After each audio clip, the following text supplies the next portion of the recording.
नमस्कार प्यारे बच्चों, आज हम अपना नया पाठ नन्हा फनकार पढ़ने वाले हैं। तो चलिए पाठ शुरू करते हैं। नन्हा फनकार। वह लड़का एक चौकोर लाल पत्थर के पास बैठ गया। उसने जल्दी जल्दी कोई प्रार्थना बुदबुदाई और छेनी हथौड़ा उठाकर अपने काम में जुट गया। कुछ दिन पहले ही उसने इस पत्थर पर घंटियों की कतारें और कड़ियां उकेरना शुरू किया था। लड़के ने अधबनी अधूरी घंटी पर छेनी की नोक टिकाई और सावधानी पूर्वक हथौड़े से घंटी पर नक्काशी करने में जुट गया। तो यहाँ पर आपको बताया जा रहा है कि एक लड़का जो कि चौकोर लाल पत्थर, चौकोर यानी स्क्वायर से लाल पत्थर पर बैठकर अपना काम शुरू करने लगा। और काम शुरू करने के पहले उसने प्रार्थना बुदबुदाई, अपने मन में मुंह में प्रार्थना बोली, जैसे कि आप अपने स्कूल में आने के बाद प्रार्थना करते हैं। और उसके बाद उसने क्या किया, उसने घंटियों पर कतारें, घंटियों की जो लाइन से पत्थर पर वो बनानी शुरू की थी ना, अधूरी थी यानी अधबुनी थी। अब उसने उसके ऊपर फिर से सावधानी पूर्वक ध्यान से हथौड़ी और छेना लेकर अपना काम शुरू कर दिया। नक्काशी करना, नक्काशी यानी किसी भी चीज को उभारना, उसमें डिजाइन बनाना उसने शुरू कर दिया। हथौड़े के वार से पत्थर पर जो कटाव उभरता, उससे पत्थर की किरचें छितर जाती और वह आंखें सिकोड़ लेता। साथ साथ धीमी आवाज में वह कुछ गुनगुनाने भी लगता। उसके चारों ओर दूसरे संगतराश भी अपने अपने काम में डूबे हुए थे।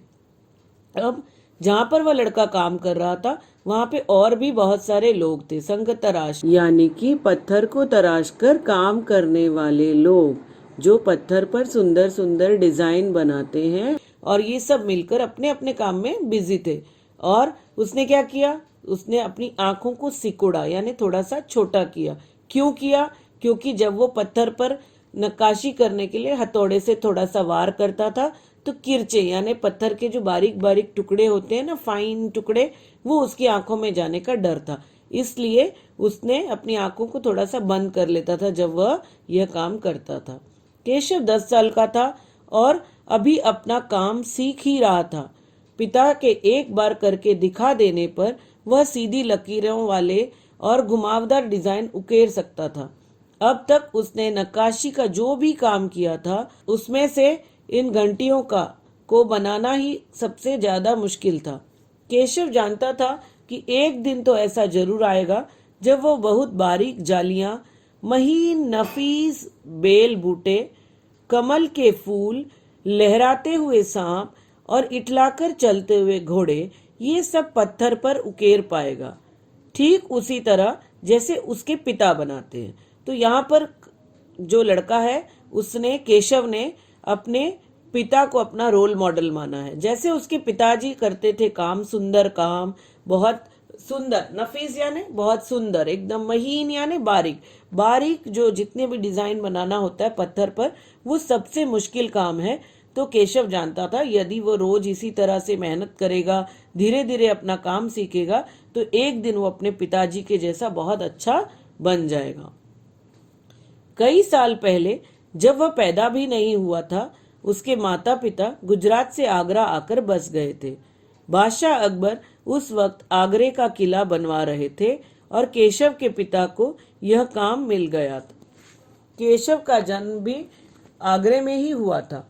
उसे गुजरात के पुश्तैनी गांव जाने का तो कभी मौका ही नहीं मिला। आगरे की गलियां और अब सीकरी, बस यही उसका घर था। तो कई बार हम लोग अपने काम की तलाश में, नौकरी की तलाश में अपने गांव, याद करो, अपने गांव छोड़कर हम शहरों में आकर बस जाते हैं। इसी तरह से केशव के पिताजी भी गुजरात के गांव को छोड़कर कहाँ आ गए? आगरा में आ गए। आगरे में ही उसका जन्म भी हुआ था, तो आगरा में आकर ही वो लोग बस गए। और पुश्तैनी यानी दादा परदादा का गांव जो होता है, जहाँ हमारे दादा परदादा होते हैं, उसे वहां जाने का कभी भी मौका नहीं मिला। चारों ओर हो रही छेनी हथौड़े की ठक ठक खटखट के बीच केशव को किसी के कदमों की आहट भी न सुनाई पड़ी। इसलिए अचानक कानों में एक आवाज पड़ने पर वह चौंक गया। माशा अल्लाह, ये घंटियां कितनी सुंदर हैं। तुमने खुद बनाई है? तो केशव जब काम में अपने बहुत बिजी था, कई बार ऐसा होता है कि हम भी अपने काम में बहुत ध्यान से अपना काम कर रहे होते हैं, हमें किसी की आवाज ही नहीं आती, तो लेकिन वहां तो छेनी हथौड़े की ठक ठक भी हो रही थी, तो केशव को उनके आने का पता ही नहीं चला। अचानक उसे एक आवाज सुनाई दी, तो ये आवाज कह रही थी कि कितनी सुंदर घंटियां बनाई हैं, क्या तुमने बनाई है? पीछे मुड़कर केशव ने आंखें उठाई तो उसे एक आदमी दिखा। बेशक, मैंने ही ये घंटियां बनाई है। क्या मैं आपको पत्थर पर नक्काशी करता नजर नहीं आ रहा? देखते नहीं, मैं पत्थर को तराश रहा हूं। केशव ने बड़ी तल्खी से जवाब दिया। तल्खी यानी थोड़ा सा नाराज होके, थोड़ा सा कड़वाहट से, प्यार से नहीं उसने बोला, और उसने कहा कि ये तो मैंने ही बनाई है, आप देख सकते हैं कि मैं ही ये काम कर रहा हूं। दिखता तो है, पर तुम इतने छोटे लगते हो ना। वह आदमी हंसते हुए बोला। मैं 10 साल का हूं। केशव ने, जैसे कई बार आप लोग भी बच्चे होते हैं ना तो बोलते हैं मैं तो बड़ा हो गया हूं, वैसे ही केशव ने भी कहा कि मैं 10 साल का हो गया हूं। 10? अच्छा? वह आदमी पास पड़े पत्थर पर बैठते हुए बोला। तब तो काफी बड़े हो। मैंने भी 13 साल की उम्र में एक लड़ाई में हिस्सा लिया था। बादशाह अकबर ने 13 साल की उम्र में अपनी पहली लड़ाई लड़ी थी। अब केशव उस आदमी को अच्छी तरह देख पा रहा था। उसकी उम्र रही होगी 30 के ऊपर, कद मंझोला। वह सफेद अंगरखा और पजामा पहने हुए था। उसके लंबे बाल गहरे लाल रंग की पगड़ी में अच्छी तरह से ढके हुए थे। तो यहाँ पर आपको बादशाह अकबर कैसे दिख रहे थे वह बताया गया है। उन्होंने क्या पहना था, उनकी हाइट, मंझोला मतलब मीडियम हाइट के थे, उनके कद यानी हाइट, उनका कद जो था वो मीडियम था। और अंगरखा आप चित्र में देख सकते हैं कि उन्होंने कैसा कपड़ा पहना था, उनके सर पे लाल रंग की पगड़ी थी और वे बहुत अच्छे लग रहे थे। केशव उनकी तरफ देख रहा था। लगता है कोई बहुत बड़ा आदमी है। केशव ने उस आदमी के गले में पड़ी बड़े बड़े मोतियों की माला और उंगलियों की अंगूठियों को देखते हुए सोचा। तो कई बार हम किसी को देखते हैं और हम अपने दिमाग में एक इमेज सेट कर लेते कि ये लगता है बहुत रिच है, तो वैसे ही केशव ने भी सोचा। तीखी नाक, बड़ी बड़ी आंखें, होठों को ढकते हुए नीचे की तरफ आती हुई मूछें। केशव उस आदमी के व्यक्तित्व का मुआयना कर ही रहा था कि तभी उस आदमी ने एक नक्काशी की तरफ इशारा करते हुए कहा, इस लड़ी में अभी काफी काम बाकी है। इससे पहले कि केशव कोई जवाब देता, उसने किसी के तेजी से दौड़कर आने की आवाज सुनी। यह और कोई नहीं, महल का पहरेदार था। हुजूर, माफ करें, मुझे आपके आने का पता ही नहीं चला, हाँफते हुए उसने कहा। फिर वह मुड़कर भौचक्के से खड़े केशव को घूरते हुए बोला, बेवकूफ, खड़ा हो। हुजूर आला के सामने बैठने की जरूरत कैसे की तूने? झुककर सलाम कर इन्हें। तो जब केशव और उनकी बातचीत हो रही थी तभी उसका ध्यान दे रहे थे। केशव जब बादशाह के ऊपर ध्यान दे रहा था कि वो कैसे हैं, कौन है, हैरान था थोड़ा। केशव ने महाराज ने बातचीत करनी शुरू की, तब उतने में ही वहां पर महल का पहरेदार जो है वो दौड़ कर आया और उसने केशव से खड़े रहने को कहा, क्योंकि अगर हम बड़ों के सामने ना खड़े रहें तो ये अच्छी आदत नहीं है। तो इसलिए महल के पहरेदार ने कहा कि ये हुजूर आला है, यानी ये हमारे बादशाह हैं, इन्हें झुककर सलाम करें। अब केशव का माथा ठनका। उसे कुछ कुछ समझ में आ रहा था। बदहवासी में चैनी हाथ से छूटकर नीचे गिरी और वह जल्दी से उठकर खड़ा हो गया। अरे, कहीं ये बादशाह अकबर तो नहीं? यह ख्याल आते ही उसने झुककर सलाम किया और खरगोश की सी कातर नजरों से अकबर को देखने लगा। अब क्या हुआ? केशव का माथा ठनका। माथा ठनकना यहाँ पे एक मुहावरा है। माथा ठनका यानी अरे ये क्या हो गया, कौन है ये? थोड़ा सा उसके मन में ये सवाल आया। बदहवासी में यानी एकदम वो घबरा गया, कुछ समझ नहीं आ रहा था। उसके हाथ से छेनी भी छूटकर नीचे गिर गई और उसने अपने दिमाग को जरा दौड़ाया और उसे लगा कि कहीं ये बादशाह अकबर तो नहीं। और वो जल्दी से खड़े होके खरगोश जैसे चुपके चुपके देखता है वैसे उन्हें देखने लगा। अकबर को पहरेदार की दखल अंदाजी भली न लगी। दखल अंदाजी यानी इंटरप्शन, कोई बीच में आकर हमें टोक दे, हम किसी से बात कर रहे हैं तो बीच में बोल दें, तो किसी को भी अच्छी नहीं लगती है। अकबर को भी पसंद नहीं आई। उन्होंने खींचकर पहरेदार को वहां से जाने को इशारा करते हुए कहा, ठीक है सिपाही, कुछ देर के लिए हमें अकेला छोड़ दो। पहरेदार तो चला गया, मगर केशव असमंजस में था कि उसे क्या करना चाहिए, वापस अपनी नक्काशी का काम शुरू करे या बादशाह के हुक्म के इंतजार में खड़ा रहे। दिल तो उसका अभी भी धक धक कर रहा था। हाँ, पर अब वह डरा हुआ नहीं था, क्योंकि अकबर प्यार से उसे देखते हुए मुस्कुरा रहे थे।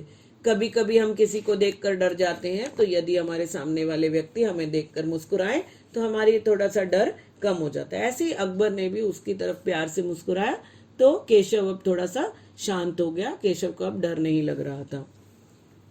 तुम्हारा नाम क्या है? अकबर ने नरम आवाज से पूछा। केशव, उसने नपातुला सा जवाब दिया। केशव, क्या तुम मुझे नक्काशी करना सिखाओगे? उलझन में पड़े केशव ने तुरंत सिर हिला दिया। तब तो तुम्हें मेरे लिए हथौड़े और छेनी का भी इंतजाम करना होगा। केशव फुर्ती से अपने पिता के पास भागा गया और उनका छेने हथौड़ा उठाकर उल्टे पांव लौट आया। तो अब जब क्या हो गया, पहरेदार वहां से चला गया। अब राजा, बादशाह और केशव दोनों ही रह गए। तो केशव से वो बातचीत करने लगे। अब केशव थोड़ा सा समझदारी से बात करने लगा, क्योंकि उसे पता था कि ये जो व्यक्ति है वो हमारे बादशाह है। थोड़ा रिस्पेक्टफुल हो गया, वो इज्जत से बात करने लगा। और बादशाह ने उसे कहा कि मेरे लिए भी छेनी हथौड़े का इंतजाम कर दिया जाए, क्योंकि मैं तुमसे नक्काशी करना सीखना चाहता हूँ। केशव भागते हुए फुर्ती यानी एकदम जल्दी से गया और उल्टे पांव लौट आया, यानी जल्दी से लौट आया। ये भी एक मुहावरा है। दोस्ताना अंदाज में अकबर केशव के पास जमीन पर बैठ गए और पास में पड़े पत्थरों को खींचते हुए बोले, ठीक है, अब बताओ कि मुझे क्या करना है। केशव ने संदेह भरी नजरों से अकबर की ओर देखा। हुजूर, क्या आप यह सब करेंगे? तो यहाँ पर क्या हो गया, जैसे ही बादशाह ने बोला कि मुझे भी ये काम करना है, मुझे सिखाओ, तो केशव संदेह भरी यानी डाउट, उसे थोड़ा सा हैरानी हुई कि क्या सच में बादशाह ये सीखना चाहते हैं, कहीं ये मेरा मजाक तो नहीं उड़ा रहे। क्यों नहीं, मुझे तो विश्वास है कि मैं सीख ही लूंगा। नहीं नहीं, मेरा ये मतलब नहीं था। केशव सकपका गया। दरअसल मैं कहना चाहता था कि आप इतने बड़े बादशाह हैं, ये ठीक नहीं लगता। उसने कुछ अनमने भाव से कहा। अनमने मतलब कुछ पूरा सा हैप्पी होके, खुश होकर नहीं कहा। उसने कहा कि आप तो इतने बड़े बादशाह हो, क्या सच में आप नक्काशी करोगे? तो ये उसे थोड़ा सा हैरानी कर देने वाली बात लग रही थी। अकबर हंसकर बोले, अच्छा, लेकिन पिछले हफ्ते तो मैंने मिट्टी से भरी डलियां ढोने के में किसी की मदद की थी। क्या यह काम उससे भी ज्यादा मुश्किल है? तो उन्होंने कहा कि पिछले हफ्ते मैंने क्या किया था, मिट्टी के बड़े बड़ी डालियां जो होती है वो एक तरफ से दूसरी तरफ ढोने का काम किया था। तो ये तो उससे भी मुश्किल होगा क्या? तो अकबर हंसकर बोले। केशव अभी असमंजस की स्थिति में ही था। वह अकबर के पास बैठ गया और उन्हें छेनी पकड़ने का सही तरीका सिखाने लगा। फिर जैसे ही केशव के पिता ने उसे सिखाया था, उसने कोयले से टुकड़े से पत्थर पर लकीरें खींचकर एक आसान सा नमूना बनाया और गंभीरता से कहा, देखिए, सिर्फ इन्हीं लकीरों को बहुत ध्यान से तराशना है।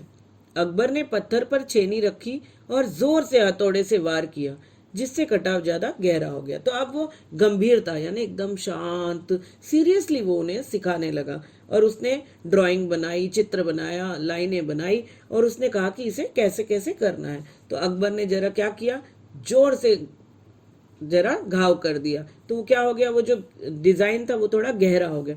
तो उसी टाइम अभी क्या हुआ, अरे अरे, नहीं नहीं, केशव ने तुरंत गलती पकड़ी। हथौड़े को आहिस्ता से मारना है, ऐसे। उसने उन्हें करके बताया। आहिस्ता यानी धीरे से, स्लोली उसने करके दिखाया।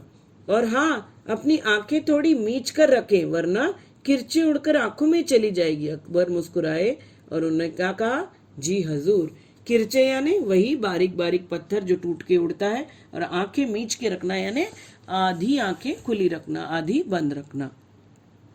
जवाब में केशव भी मुस्कुरा उठा। वह लगभग भूल ही गया कि उसकी बगल में बैठा व्यक्ति हिंदुस्तान का बादशाह है। एक अनाड़ी से वयस्क पर अपने काम की धाक जमाने में उसे मजा आ रहा था। वह बड़े ध्यान से देख रहा था कि अकबर किस तरह लकीरों को उकेर रहे हैं। बादशाह से जरा सी भी चूक हो जाने पर फौरन उनकी त्योरियां चढ़ जाती थी। तो क्या था यहाँ पर कि केशव को बहुत अच्छा लग रहा था, केशव को मजा आ रहा था कि वो किसी को काम सिखा रहा है जो कि मुझसे बड़ा है। जब हम ऐसा करते तो हमें बहुत प्राउड फील होता है, हम बहुत खुश होते हैं। तो वैसे ही केशव भी बहुत खुश था। और वो, लेकिन वो किसको सिखा रहा था काम? हिंदुस्तान के बादशाह को वो काम सिखा रहा था। तो जैसे ही गलती हो जाती, केशव की त्योरियां चढ़ जाती। यानी वो अपने आईब्रोज को थोड़ा सा ऊपर कर लेता। जब जब आप नाराज होते तो कई बार आप भी ऐसा करते हैं। काम करते करते अकबर पूछ बैठते, केशव सही नहीं है क्या? और केशव सिर हिलाकर अपनी असहमति जता देता। तो असहमति यानी नहीं नहीं सही नहीं है, नहीं बोल दिया करता। वो सिर्फ सर हिलाकर जवाब दे रहा था, क्योंकि उसे पता था कि वो जिनसे बात कर रहा है वो राजा है। अकबर इत्मीनान से बैठ गए और केशव को काम करते हुए देखने लगे। अपने काम में खोए हुए उन दोनों को इस बात का एहसास नहीं हुआ कि आसपास मौजूद दूसरे संगतराश उन्हें बड़े कौतूहल से देख रहे हैं। अब ये दोनों ने क्या किया? केशव के सामने बादशाह अकबर जो है वो आराम से बैठ गया। वो उन्होंने काम करना बंद कर दिया और वो दोनों आपस में बहुत सारी बातें करने लगे। लेकिन वहां जो भी और लोग काम कर रहे थे वो बड़े कौतूहल से, पता नहीं क्या हो रहा है, ये लोग क्या बात कर रहे हैं, अरे बादशाह इन्हें सजा तो नहीं दे देगा, ये गुड़बुड़ गुड़बुड़ उनके अंदर चल रही है। कौतूहल से वो उन्हें देख रहे हैं। अकबर ने गौर किया कि केशव पत्थर पर बने नमूने को ही नहीं तराश रहा था, बल्कि अपनी तरफ से भी उनमें कुछ जोड़ रहा था, जिससे वे डिजाइन ज्यादा खूबसूरत लग रहे थे।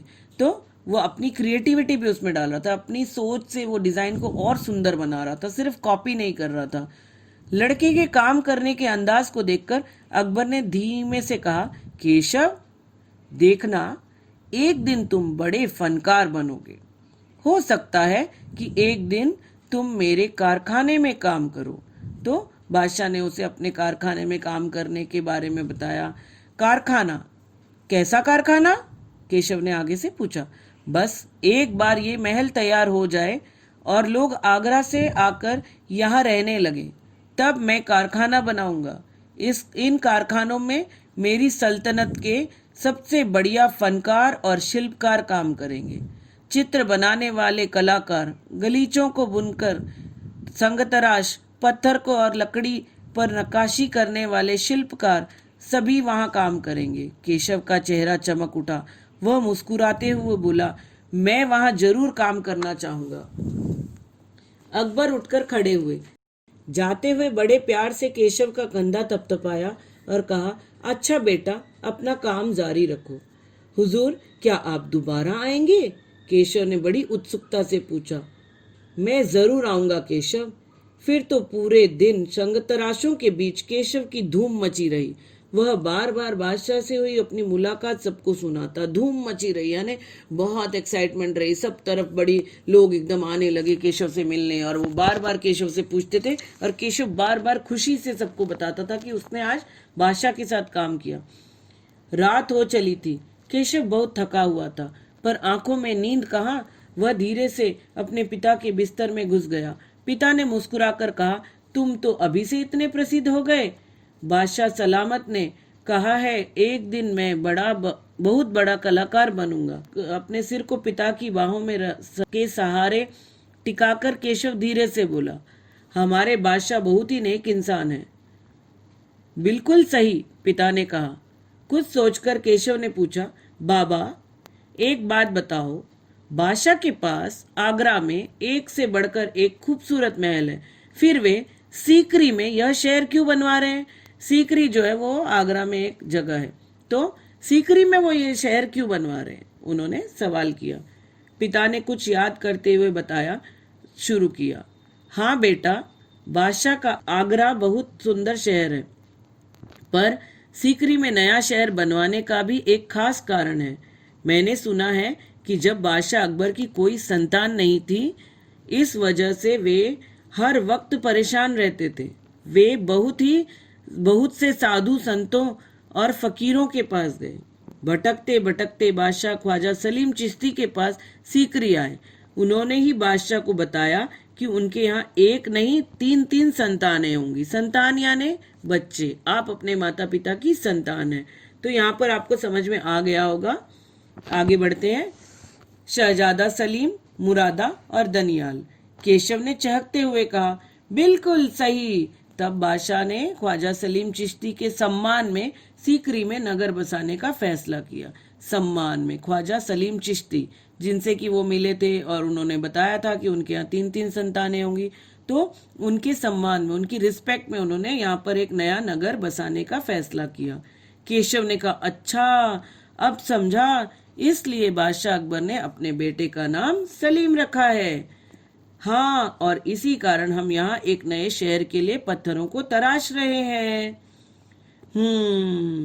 केशव उनिंदी आवाज में बोला।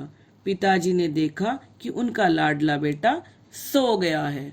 आइए अब देखें कि नक्काशी कैसे की जाती है। पूरे पाठ में हमने पढ़ा नक्काशी, संग तराश।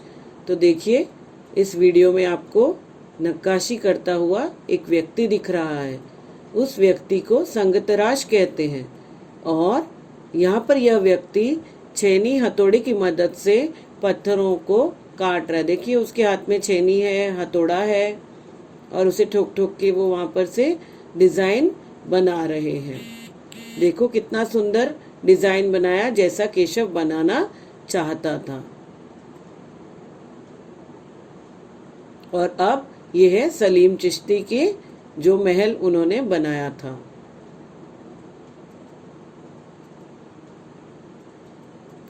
केशव की मनपसंद, जो उसकी इच्छा थी, दौड़ते हुए घोड़े, वो बनाना चाहता था। लहराते हुए हाथी, घोड़े। आपने पाठ को अच्छे से समझ लिया, फिर नक्काशी देख ली। अब आइए हम कुछ कठिन शब्दों पर ध्यान दें, उनके उच्चारण को ध्यान से समझने की कोशिश करें। चौकोर, बुदबुदाई, अधबनी, सावधानी पूर्वक, उकेर, संगतराश, नफीस, पुश्तैनी, तलखी, मंझोला, अंगरखा, असमंजस, खींचकर, खींचकर यानी गुस्सा होकर, दखलंदाजी, बदहवासी, कौतूहल, इत्मीनान, असहमति, सल्तनत, तराशना। आइए अब शब्दार्थ पर ध्यान दें, शब्दों के अर्थ पर ध्यान दें। इत्मीनान, भरोसा, उत्सुकता, बेचैनी, पुश्तैनी यानी पीढ़ियों से, आहिस्ता यानी धीरे से, आराम से, मीच कर यानी आंखें बंद करके। कहते हैं ना, मैं तुम पर आंखें मीच कर भरोसा कर सकता हूँ, तो यानी आंखें बंद करके। सल्तनत, साम्राज्य। फनकार यानी कलाकार। वयस्क यानी सयाना, जवान, यंग। मुआयना यानी जांच पड़ताल करना, पुलिस ने आकर मुआयना किया, है ना। जुर्रत यानी हिम्मत। तलखी यानी कटुता, कड़वापन।